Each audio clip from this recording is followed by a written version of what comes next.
Hello, my name is Joseph, and today I will be talking about my painting, The Offering. It is a 16 by 20 acrylic on canvas. But to start off, I'm going to talk a little bit about who I am. I'm a nobody. I've been a starving artist all my life, and I've made my living, which you want to call it a living, off of my art.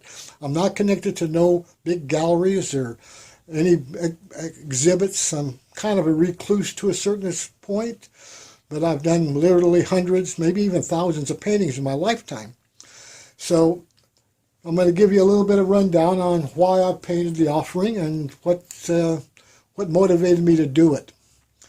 I'm not a religious person, but I'm a very spiritual person. I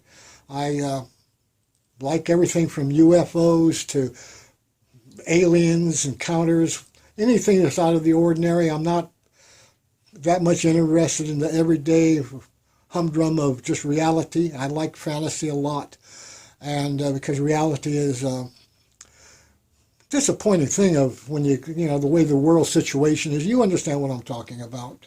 So I live more in a world of fantasy, and I express myself through my art. And this is The Offering. And The Offering is, I guess some of us might call him God. Could be the source. It's not the traditional kind of imagery that you would see on the Sistine Chapel of God with his finger reached out. Mine is much more kind of sinister in some ways because he's not out of the clouds, he's out of the cosmos. He's out of the things that you don't see.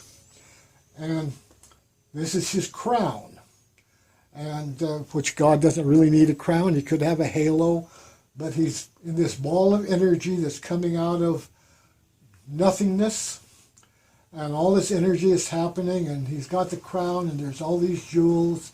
His eyes are very, very intent, and his hands are reaching out. He's got his hands cupped out, and he's reaching out this burning cinder of life. And of course, you're going to get burnt, and it's all how you deal with it. And that's the offering, and God is and it's overflowing. By the way, if you can see it, I'm not sure if. I think you probably can. It's got a kind of almost like a melting wax. It's overflowing, and it's hot coals, and it's just vibrating with energy that's coming through his fingers.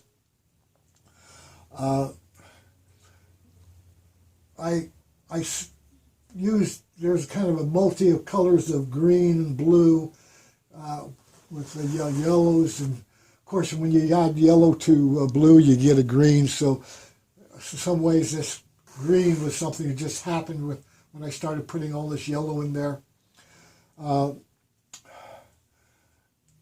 His eyes are very intent. Like I said, it's not what you would normally think of as a spiritual God that you would go to church, and he's more of a scary looking. But gee, I don't really know what else to say about it.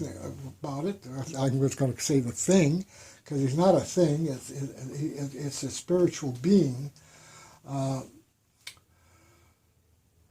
Can you tell me a little bit more about the bubbles? Well, the bubbles are kind of like atoms.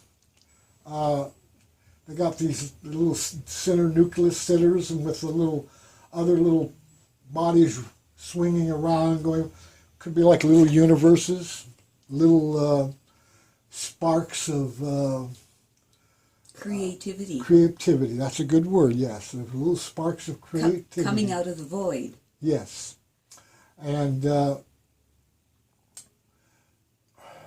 can you tell me a little bit about his expression? Well, it's very serious. Why did you paint it serious?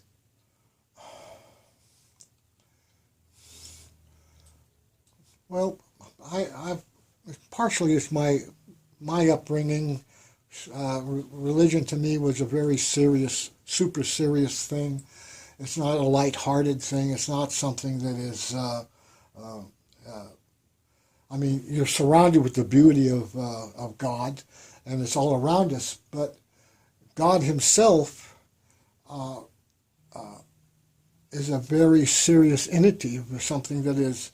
It's not something you take lightly.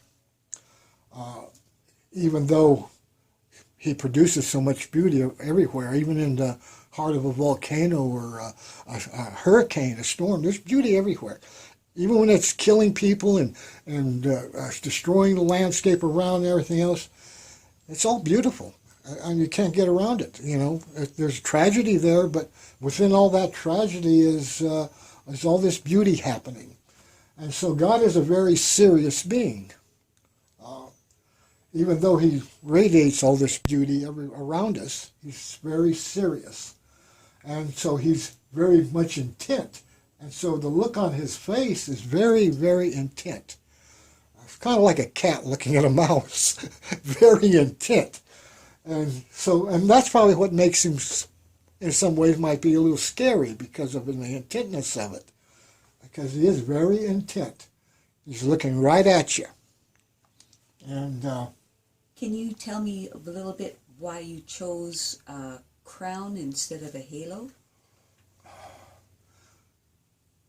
Because, to me, the halo is, again, connected to the more of the religion, churchy thing with, it's the halo is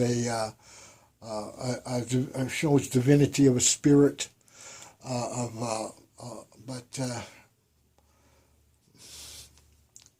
God is a halo. The whole being is a halo. But He's the king of the universe, creator of all things, so that's why He's got the crown. If it was a lesser being, I would have Him in a halo. But because there is not a lesser being, He's wearing a crown. I see. Why did you choose the greens in the background? Well, water. The water elements, life stems from water. Again, that's with the bubbles or orbs, little molecules, atoms.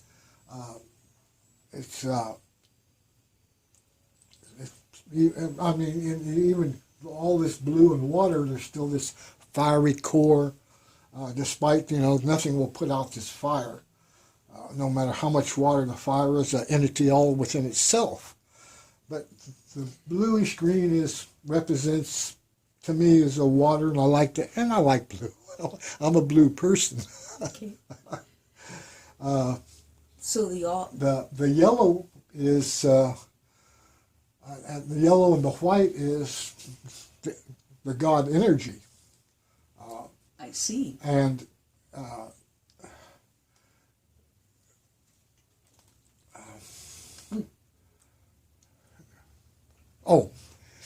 well, that's all for now today.